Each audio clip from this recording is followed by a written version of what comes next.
जब प्यार पागलपन बन जाए तो कोई भी हदब हो सकती है। क्या एक माँ अपनी ही औलाद को मिटा सकती है? इस कहानी में सच आपके रोंगटे खड़े कर देगा। श्राद्ध का पाठ शुरू होता है। कृष्णाय नमः, नंद गौतम देवी। लेकिन यह श्राद्ध सिर्फ किसी की मौत का नहीं, यह है एक अधूरी मोहब्बत, एक टूटी हुई दोस्ती और एक खतरनाक माँ के इरादों का दोस्तों परिणीति की कहानी में अब आने वाला है। ऐसा तूफान जो सब कुछ उजाड़ देगा। नीति पूरी तरह से बदल चुकी है।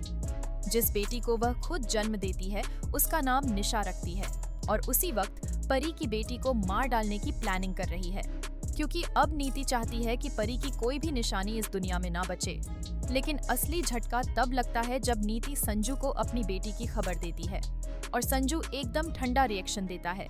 उसे ना बेटी में दिलचस्पी है ना नीति की बातों में, क्योंकि उसका दिल अब भी कहीं और धड़कता है। परी के लिए उधर नीति के प्लान्स अब खतरे की घंटी बन चुके हैं। उसके भेजे हुए गुंडे सीधा हमला करने वाले हैं परी और उसकी बच्ची पर। लेकिन जैसे ही हमले की शुरुआत होती है, संजू सब कुछ छोड़कर दौड़ता है अपनी परी को बचाने। एक झड़प, एक चीख, एक हादसा परी खाई के किनारे है और संजू उसे बचाने के लिए अपनी जान तक दांव पर लगा देता है। लेकिन किस्मत को कुछ और मंजूर था। संजू का भी पैर फिसलता है और दोनों संजू और परी खाई में गिर जाते हैं।